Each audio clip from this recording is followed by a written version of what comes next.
Hello, everyone. It's really great to connect with you guys on this virtual active lifestyle platform that is the Playscape Active Hub.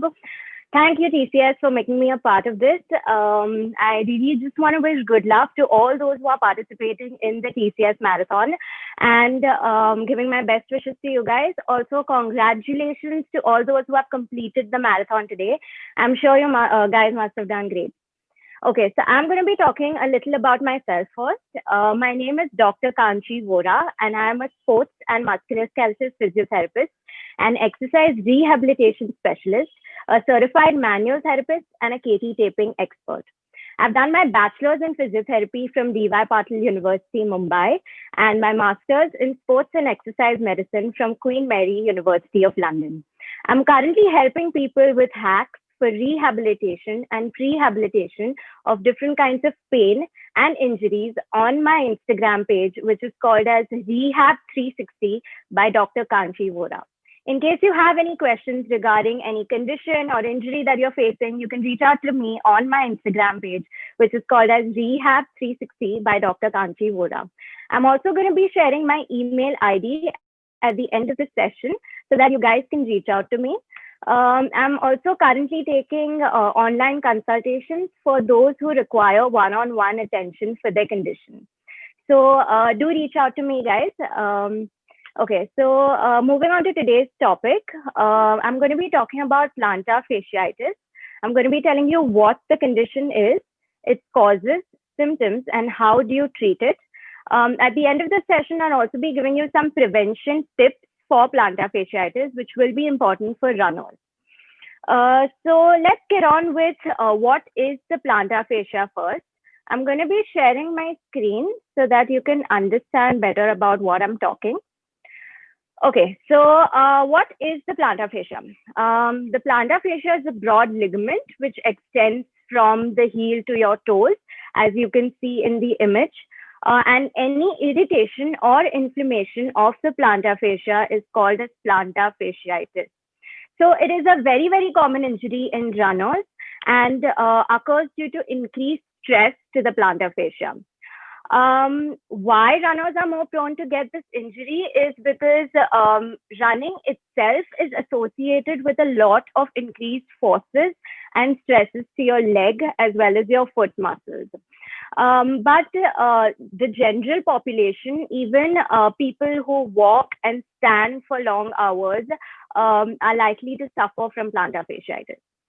So moving on to the causes. Now, causes could be either internal or external. What do we mean by internal causes is it could be some biomechanical errors which are happening in your body. They could be muscle imbalances, and external causes meaning there's something from the environment which is causing your injury or your condition. So the main leading internal cause of plantar fasciitis is having flat feet or having a decreased arch in your foot. I'm just going to be sharing my screen to show you.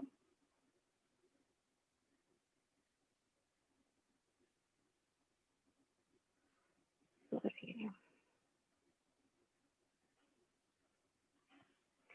Okay. So having flat feet or a decreased arch in your foot,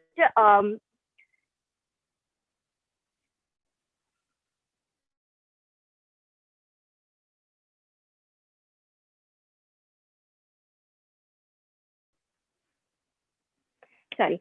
So having flat feet or a decreased arch in your foot can also cause a lot of stress and strain on your plantar fascia. So those who have plantar fasciitis, it is advised to wear insoles or wear something called as orthotic inserts, which helps to increase the arch of the foot. I'll be talking about this at the end of the session as well, about what footwear you can use in terms of flat feet. Second most leading cause of plantar fasciitis is having calf tightness. Now, having calf tightness or Achilles tendon tightness is also causes an increased risk of plantar fasciitis. What is the Achilles tendon? Now, the Achilles tendon is a broad structure just at the back of your heel. Um, and any tightness of the Achilles as well as the calf puts an increased strain on your plantar fascia, because all three of them are very, very closely connected. So it is really important to stretch your calf muscles, to stretch the Achilles tendon. If you're doing an intense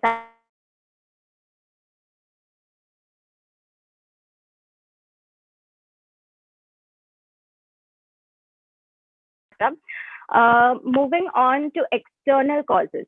Now, one of the most common external cause is wearing, again, the wrong footwear or wearing footwear which has low support. This is especially important for runners and those who walk and stand for a long period of time.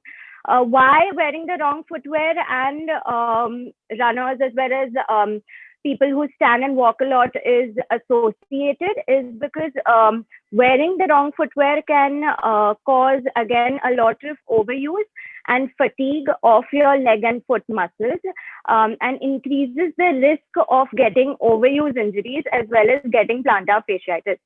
So your muscles are already getting overworked because they are compensating for the support that your foot has to provide. So this is why this is one of the main causes of plantar fasciitis as well. Hence, wearing good footwear, wearing footwear which is comfortable for you is really important. Again, I'll be talking about this at the end of this session as well. Next, second most leading external cause is training errors in runners. Now, what is a training error? Training error meaning increasing your intensity or increasing your running distance too fast and too soon, especially if you're a beginner. What this does is it again overworks your muscles, causes overuse, causes fatigue to your leg and foot muscles, and also causes strain to your plantar fascia. If you don't give adequate rest or you don't give adequate recovery period to your muscles, they can get overworked, they can get fatigued, and then they can lead to overuse injuries. So one of the main overuse injuries was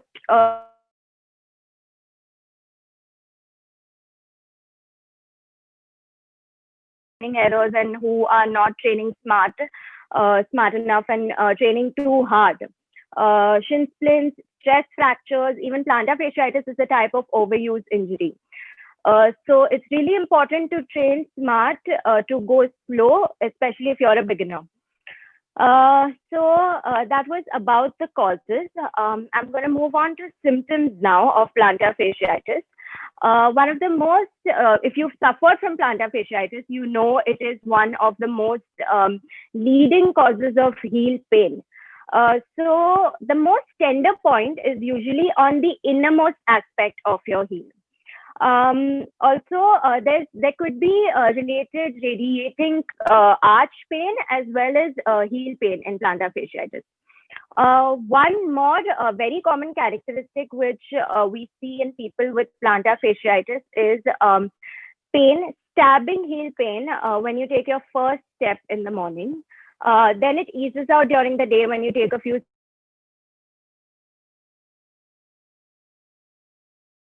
differentiate between plantar fasciitis and other heel conditions. Second most common characteristic, won't call it a symptom, but a sign which runners might experience is pain at the start of the run, which maybe eases out in the middle and comes back after your activity is complete. So these are some of the symptoms which common symptoms which plantar fasciitis patients might experience.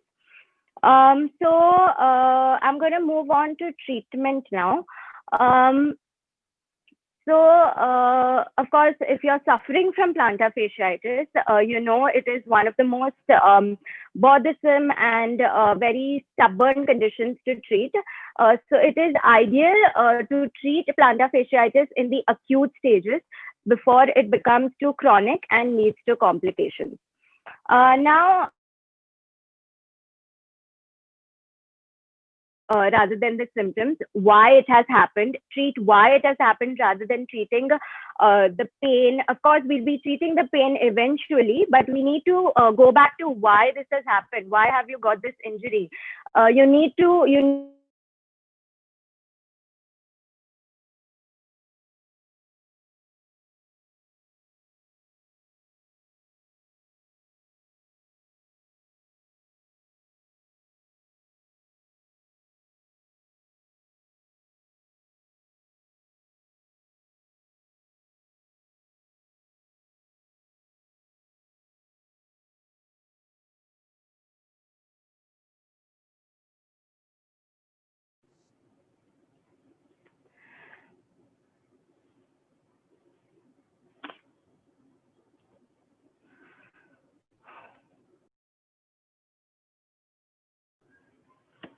sorry. Because we go back to where it all started from, where the injury started from, treat the cause, and then come back to treating the symptoms. So we because we all know, at least I believe in prevention is better than cure. If you are suffering from plantar fasciitis, I'd advise you to first get a consultation from a physiotherapist, get yourself assessed, get yourself diagnosed, because you need to rule out other heel conditions as well. Go to a physiotherapist, get a structured rehabilitation plan for the plantar fasciitis, for the condition that you're facing. And yeah, that will really help you to progress with your condition and to see that it never occurs again. Today, I'm just going to be sharing you some common hacks or treatments which you can follow to curb the pain, to reduce the pain in the earlier stages. If you're someone who is not suffering from plantar fasciitis, you can also use these tips as a prevention strategy. So, first things first, if you're suffering from plantar fasciitis, stop any high intensity activity which you are doing. You need to stop it for the time being, especially if you want to offload the plantar fascia. So if you are getting pain while running, it may be mild. If you're getting pain while running in your heel, in the starting phases, take rest. Take rest for at least 3 to 4 days. See how you're doing with the condition. See how your muscles are recovering. And after 3 to 4 days, you can get back to running, maybe at a slower pace, and then gradually increase your pace. If you have intense pain, obviously the period where you're not going to be doing your activity is going to be more. So it really depends on what symptoms you are facing, but you need to stop the activity completely for the time being again. Next thing is icing. Icing is going to be your best bet. It's going to help you with your inflammation and it's going to help you with your pain. So with icing, what you can do is you can use either ice packs or use ice cubes. So with ice packs, you can take a thin towel and wrap the ice pack in it and place it at the area of your pain. You can place it for 10 to 15 minutes. With ice cubes, you can take, again, take the ice cubes, take 3 or 4 ice cubes, wrap it in a thin towel and massage the area. So ice cube massage and ice packs will be different. If you're using ice cubes, massage the area for only 5 to 7 minutes. Also, you need to see that there is no reduced circulation in the area. You need to see that there is no reduced nerve supply. You're not going through any condition which has reduced circulation. So make sure you're continuously checking the area when you're icing. Moving on, the second thing is releasing your plantar fascia. So what you can do is take a tennis ball. Let me see if I can share this with you. Is there some problem?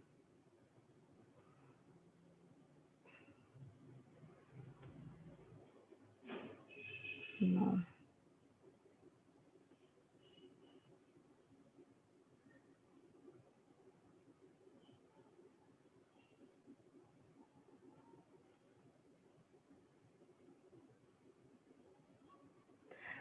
Okay.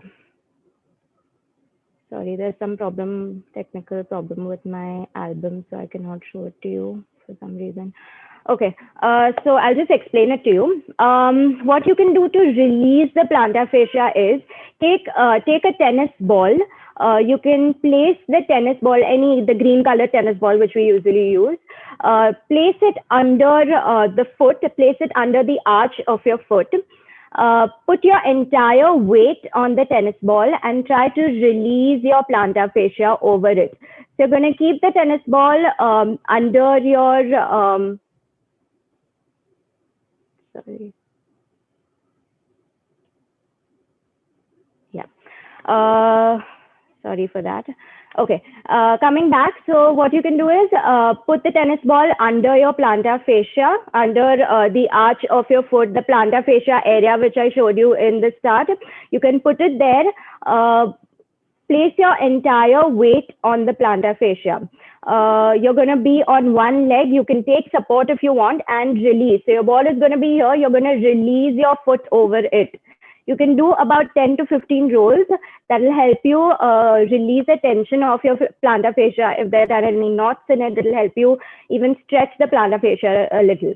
So do this 2 to 3 times a day. It will be helpful to even curb the pain. Third thing is going to be stretching your calf muscles. So this is where your plantar fasciitis might be coming from. So it's really important to maintain the flexibility in your calf muscles. What you can do is either you can do the stretch with a belt. So put the belt again around the arch of your foot and pull your foot towards you. Maintain the stretch for at least 15 to 20 seconds and perform at least 5 repetitions of these. You should do it on both your legs, not only the one which is affected. Second way which you can stretch your calf muscles is against a wall. So if you're running and after that you want to stretch, you can use a wall, you can use a ledge, you can use a tree. So put one leg forward, your stretching leg is going to be back and move towards the wall. So hold the wall, move towards the wall. This stretch also you can maintain for 15 to 20 seconds. You can do either of them, either or, and do it again 5 repetitions on each of your legs. The third thing is going to be foam rolling your calf muscles. So if you feel your calf muscles are really stiff, you feel there are too many knots in them, you can use a foam roller. You can buy a foam roller, plain foam roller without any spikes online. You can buy it on any website. And again, you're going to use the same technique. So if you guys are not comfortable with this, you can also use the roller which we use for chapatis. You can ask someone to just roll your calves with it. That will really help you with the knots in your calf as well. So with the foam roller, again, if you're using the foam roller, you need to follow a specific technique. So keep the foam roller under your calf again. You're going to go into a reverse plank position and put your entire weight over the foam roller and roll it over your calf. So you'll do at least 10 to 15 rolls again and do it about once or twice a day. So either use the roller which we use for chapatis. You can ask someone to roll it over your calf to just release the knots over it, or you can use a foam roller. This will be really helpful to remove any stiffness, any tightness in the calf. If you're having calf cramps also, this is really good for it. Next thing is going to be strengthening the intrinsic muscles of your foot. Now, what am I talking about? What is intrinsic muscles? Intrinsic muscles are the small, very small muscles of your feet and toes. So people with plantar fasciitis, people with flat feet tend to completely deactivate these muscles. So it's really important to, again, contract them, to activate them. So for this, what we can do is you can either take a napkin, a towel, a newspaper. You can sit or stand to do this. If you feel that you don't have a good balance or you feel you're going to fall, you can do it in sitting as well. So what you're going to do is take the paper, take the newspaper, take the towel, take the napkin and place it under your feet, just under your feet normally. And what you're going to do is you're going to crumple the newspaper. like this. So curl your toes, crumple the newspaper, try folding the napkin, try folding the towel, and release. You're going to do at least 10 of these, and you're going to feel the contraction in your feet muscles. So 10 of these on each of your feet, you can do it once a day. This is going to be good to strengthen your intrinsic muscles. So again, I repeat, newspaper, towel, napkin, put it under your feet and just normally crumple it. Just crumple and release. That's something you can do for intrinsic muscles. Next thing is going to be wear good footwear. Now, for people who have flat feet, they're going to use something called as insoles. So if you go to an orthotic shop, they'll see your foot, they'll see the structure of your feet and give you an insole or an orthotic insert. Now, what this does is, it's like a donut-shaped thing which you put in your foot, which helps you to increase the arch of the foot. It helps to increase and also maintain the arch of the foot. So this is really important for people who have flat feet and those who are walking and standing for long hours. It's really important to have this arch support, and also those who train, it's really important to have arch as well as heel support. Do not wear footwear which are flat. Wear footwear which have a little bit of height, height meaning it shouldn't be very rigid. It should have a cushioning support around your heel. And the ones with flat feet can have also an additional insert which helps you to increase the arch of the foot. So that was for the treatment. I'm going to move on to just some prevention strategies which you can do for runners specifically. This is all a little going to be interconnected, but it will help you in some way or the other.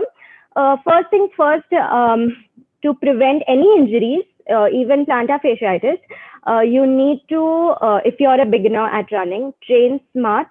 I cannot stress enough how much this is important. Train smart, train slow, go slow in the beginning. If you're doing a particular distance, suppose 5 kilometers in the start, in the beginning when you're just coming to training, you can maintain that. Once you feel that this distance has become really easy, it's not challenging enough for you, you can then increase your distance. Again, increase one parameter at one time. Do not do speed runs. Also, what you can do is take recovery periods. So if you're running for 3 or 4 times a week, the other 1 or 2 days, what you can do is either cross train, you can go on the elliptical, you can do cycling, you can do some swimming. Also, resistance training is really important. So on the days you're not running, try strengthening, try doing some upper body training, some lower body training, or you can do some core training as well. So this is one of the things which you should do. Rest and recover. Recovery periods are really important. Next thing is going to be strengthening. So strengthening the entire posterior aspect of your leg is really important. The posterior chain. What I mean by posterior chain is your hamstrings, your gluteal muscles, your calf muscles. All these are really, really important because your muscles are already exposed to a lot of force while running. They're exposed to a lot of stress, a lot of strain. So it's important to strengthen them so that they can be used. They can be used to the exposure. They can cope up with the intensity that you're giving it. So strengthen. What you can do for calf muscles is specifically to prevent plantar fasciitis is strengthen your calf as well as ankle muscles. What you can do is double leg raises, double heel raises. So with double heel raises, what you're going to do is you can do it with or without support. You can also progress to single leg heel raises. You can add some dumbbells, some kettlebells to your hand to increase the resistance. This is something you can do for strengthening of only calf and ankle muscles. Next is going to be, again, use good footwear. use every foot, every person has a different foot type. So use footwear which is comfortable for you, which is not too tight, not too loose as well. Again, heel support is really important for those who are running. So get cushioned heel support in your training shoes. Also, if you have flat feet and you are a runner, you need arch support. So get insoles made, get customized insoles. There are many shops who do this, orthotic shops. So go to them, get your foot assessed, and you can get this done. Next is going to be, again, stretching. Stretch well your calf, especially your calf and your Achilles tendon. So what I suggest is before your run, you should go into more dynamic stretches. That is, do like a 15, 20-second stretch before, about like 4 or 5 repetitions before your run. After your run, you're going to do a more deeper stretch. So you're going to maintain it for at least 30 seconds and perform 1 or 2 repetitions of these. So this will really help you cool down. It will help your muscles recover. It will aid with recovery. So stretching is essential for runners. So these were some of the tips, prevention tips for any overuse injuries or any running injuries. I really hope you guys found this session useful. Also, if you guys want any other prevention strategies or exercises for different conditions, you can log on to my Instagram page, that is Rehab360 by Dr. Kanchi Vora. Also, my email ID, I'm going to be sharing with you if you guys want to reach out to me. If you're not very active on Instagram, I will definitely respond to you over email. So my email ID is kanchivora94@gmail.com. KANCHIVORA, as you can see on my screen, 94, the number 94@gmail.com. So do reach out to me if you have any queries regarding this session or any other injury conditions that you are facing. Thank you guys. Thank you so much for attending. I'm sorry there was a technical glitch in the middle, but I hope you guys found this session useful. Thank you.